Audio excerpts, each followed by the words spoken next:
Part 1. The rule of the wild, the savannah, was a land of golden yellow grass and rich brown earth. Here, the rules were simple. Lions chase antelope, and cheetahs hunt alone. It was the way it had always been. Part 2. A cry in the night during a fierce storm under a purple sky. A lonely lion cub, Kito, heard a tiny, scared bleat. Curled in the roots of a baobab tree was a baby oryx, Bella, separated from her herd. Part 3.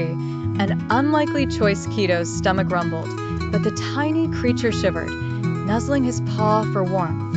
Instead of a meal, he made a friend. He lay down, curling his large, tawny body around the small, pale one. Part 4. The jungle's mismatched deep in an emerald green jungle. A slow, gentle sloth named Solo spent his days hanging upside down. A noisy, energetic macaw parrot, Rio, with feathers of scarlet and sapphire, decided his back was the perfect perch. Part 5. The gift of differences. Solo saw the jungle from a slow, steady pace. Rio saw it from the sky. Together, they created a perfect map of their home. Solo knew the safe branches, and Rio spotted the distant fruit trees. Part 6. The riverbank rescue. By a sparkling turquoise river, a grumpy old tortoise, Tank, was stuck on his back. A playful otter, Pip, with fur the color of silvery mist, didn't see a grump. She saw a wobbly slide and a fun new friend to splash with. Part 7. Sharing the sun. Tank, who was always alone, found himself warmed by Pip's playful energy. Pip, who was always moving, learned the joy of sitting still, basking on Tank's mossy green shell in the sun. Part 8. The snowy surprise. In the snowy Arctic White Plains, a lonely Arctic fox, Frost, with a coat as white as the snow, found an unlikely companion, a penguin, Pippin, who had drifted far from home on a stray iceberg.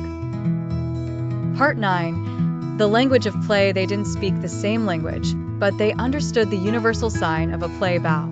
Frost would chase, and Pippin would waddle comically, their laughter echoing in the silent, frosty air.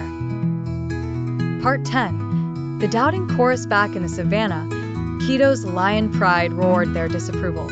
Bella's oryx herd stamped their hooves in fear. "It is not the way," they cried. The weight of the old rules pressed down on the young friends. Part 11. The test of loyalty. When a hungry hyena stalked Bella, Kito didn't hesitate. He stood between his friend and danger, letting out a roar that was both a warning and a declaration. "This is my friend." Part 12. A new understanding. The lion pride watched in awe. They saw not a predator and prey, but courage and loyalty. The oryx herd saw not a threat, but a protector. The old rules began to crumble. Part 13. The harmony of the jungle. Solo and Rio's partnership brought peace to their corner of the jungle. Their different skills helped other animals find food and safety, proving that being different was a strength. Part 14. The ripple effect. Inspired by the others, even the grumpy Tank and Hyper Pip showed their riverbank community that friendship could be found between the slow and the fast, the quiet and the loud. Part 15. A tapestry of friendship. The wild was no longer just a place of rules, but a vibrant tapestry woven with threads of golden friendship, silver loyalty, and jewel-toned joy. The unseen friendships were now seen by all. Part 16. The unbreakable law. As the sun set, painting the sky in fiery orange and lavender, Kito and Bella stood together on a hill. They had discovered the only unbreakable law in nature, the law of the heart. Friendship is the wildest, most wonderful adventure of all.